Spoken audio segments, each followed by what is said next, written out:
Du côté du palais Léomba, le président de l'Assemblée nationale informe les honorables députés que le programme des travaux pour la journée du lundi 7 janvier 2013 se présente comme suit: 12h30, 13h30, communication du directeur exécutif du Fonds des Nations Unies pour la population, le FIAP, salle Georges Damas à l'ECA.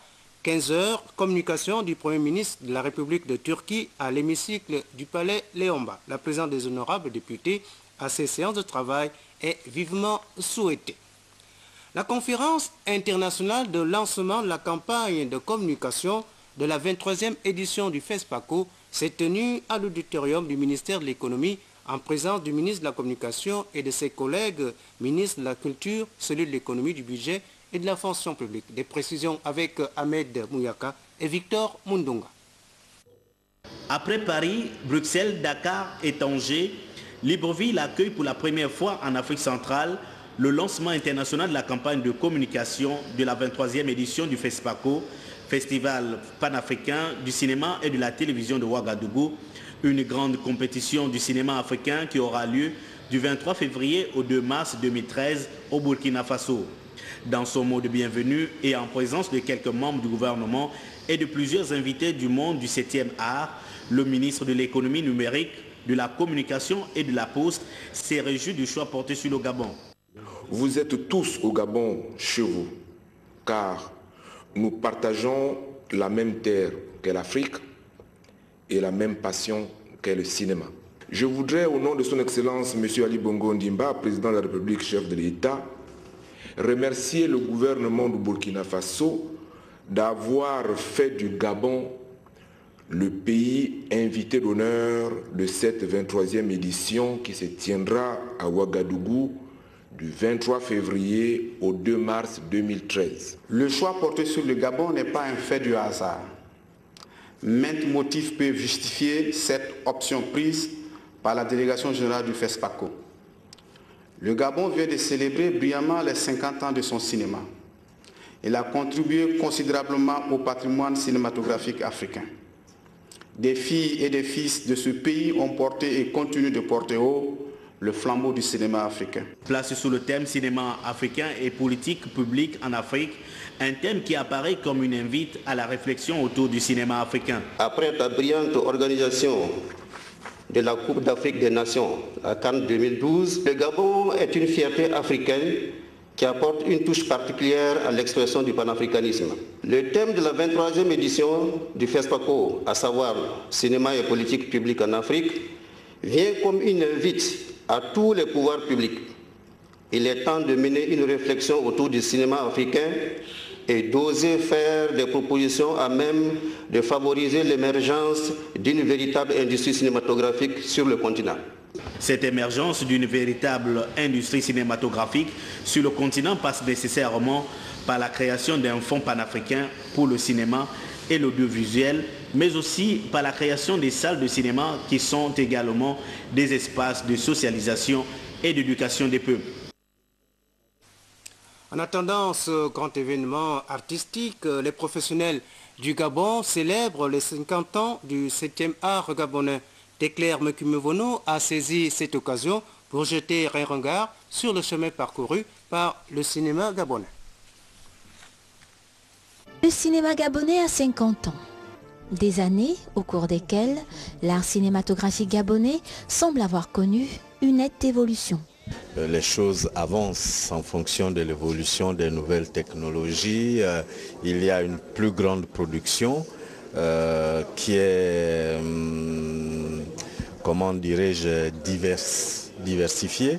Et je pense qu'il faut être à tous les niveaux. Il y a une nette amélioration, notamment avec ces 5 dernières années où on a justement une sortie un peu massive des films, des réalisateurs notamment indépendants. L'art cinématographique gabonais a en effet connu quelques innovations, dont l'introduction des effets spéciaux dans certaines productions.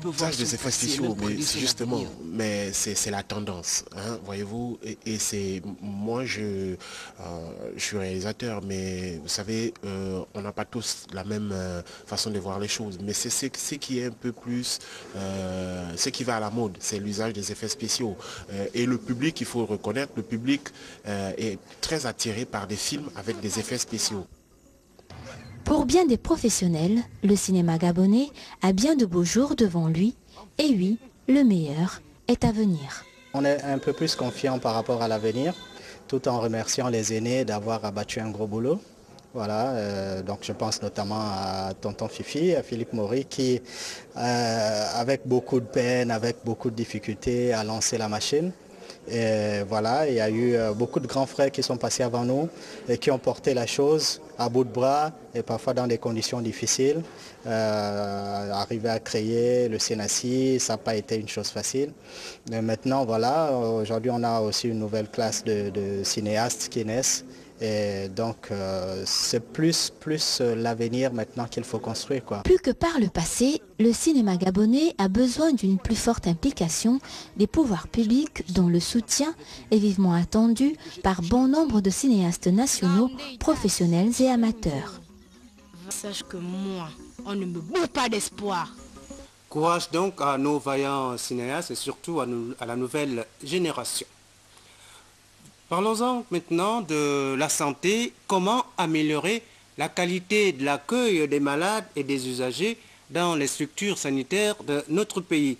Cette question est au centre d'une formation du personnel de santé qui se déroule cette semaine à Libreville. Marie-Josée Ndomi et Richard Moubiwa nous en disent davantage.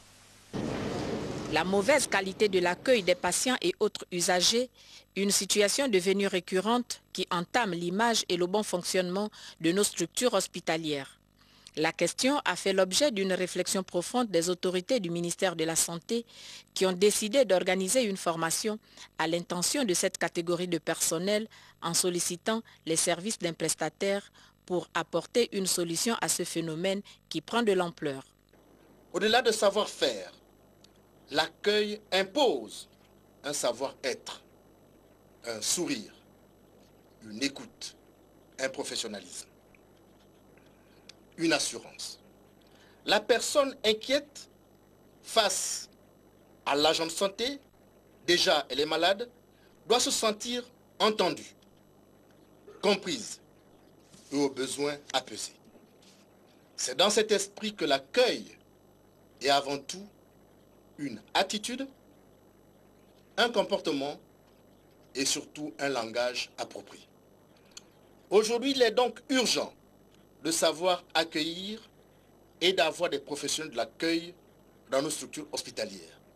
L'accueil est un métier qui doit obéir à certaines exigences. La création des services d'accueil et de communication dans tous les hôpitaux publics du pays. L'élaboration d'une charte qualité de services d'accueil et de communication. Le port obligatoire pendant les heures de travail, d'une identification. Nom, prénom, profession, service par tous les personnels médicaux et non médicaux exerçant dans les services hospitaliers.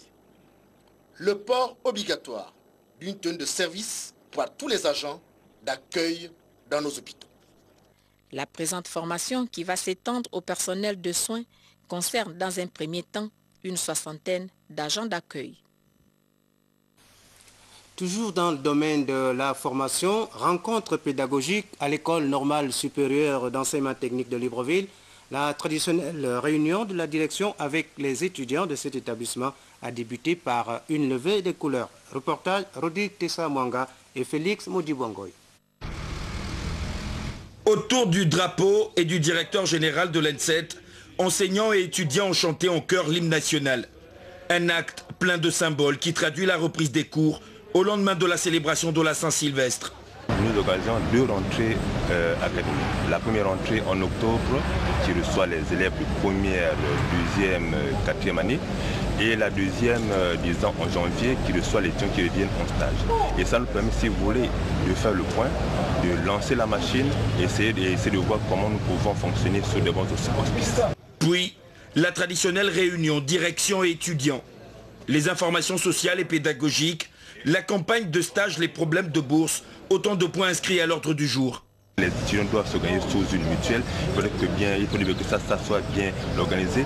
Et surtout par rapport aux problèmes de bourse, parce que les problèmes de bourse sont sensibles, il y a des réclamations. Donc on essaie de prendre le devant pour essayer de comprendre quels sont les problèmes des étudiants, de façon à trouver des meilleures solutions à ces problèmes.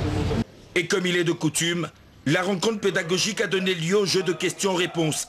Je pense que c'est une bonne initiative, de la mesure où elle va nous permettre effectivement de mieux harmoniser les choses. On a une direction qui s'occupe bien des étudiants, si on peut le dire. Le cap ainsi fixé, Normaliens et Normaliennes se sont donné rendez-vous pour l'élection du bureau de la mutuelle dont l'Assemblée générale aura lieu dans quelques jours. La maison de téléphonie mobile, le Move, a procédé cet après-midi à la deuxième série de remises de lots du jeu concours Identifie-toi et gagne plein de cadeaux à son siège de l'immeuble Rénovation. C'est au total 50 personnes qui ont reçu des lots divers, dont 2 gagnants d'1 million de francs CFA. Étaient présents pour la rédaction Jerry Mbogo-Bivigou et Serge Zengi Mabila. Et de 2 pour les clients Move. Après Noël des enfants, les gagnants de ce jeu concours ont cru revivre Noël. C'est vraiment un effet de surprise. J'avais appris déjà qu'il y avait ce jeu qui avait commencé depuis un bon bout de temps. Et bon, comme tout consommateur, je consommais parce que je travaille beaucoup avec le téléphone. Et c'est le lundi 31, précisément, il devait faire 16 h qu'on m'appelle pour me dire que vous avez gagné une tablette BlackBerry. Je pensais que c'était un canular. Hein. Et le 2, je suis passé pour remplir les formalités. C'est là que j'ai compris que c'était sérieux. Moi, j'ai eu un sentiment de satisfaction. Je ne m'attendais pas à ça. Cet argent m'aidera pour mes études après mon bac. J'ai chargé mon téléphone. Tout ce que j'ai eu à faire, appeler et dépenser 360 francs, n'est-ce pas? Donc, je suis un peu surpris du fait que ça arrive d'aussitôt. Débuté depuis le 10 décembre dernier, ce jeu consiste à consommer 360 francs par jour et espérer gagner jusqu'à une voiture 4x4 le 21 janvier prochain. Mais quel bilan à mi-parcours? Le bilan à mi-parcours de la campagne d'identification lancée depuis le 10 décembre, aujourd'hui, en termes de réalisation, nous sommes à près de 10 000 abonnés identifiés depuis le 10 décembre sur l'ensemble du territoire gabonais. En termes de participation à la promotion, aujourd'hui, nous en sommes à plus de 40 000 clients qui participent tous les jours à la promotion lancée sur le marché.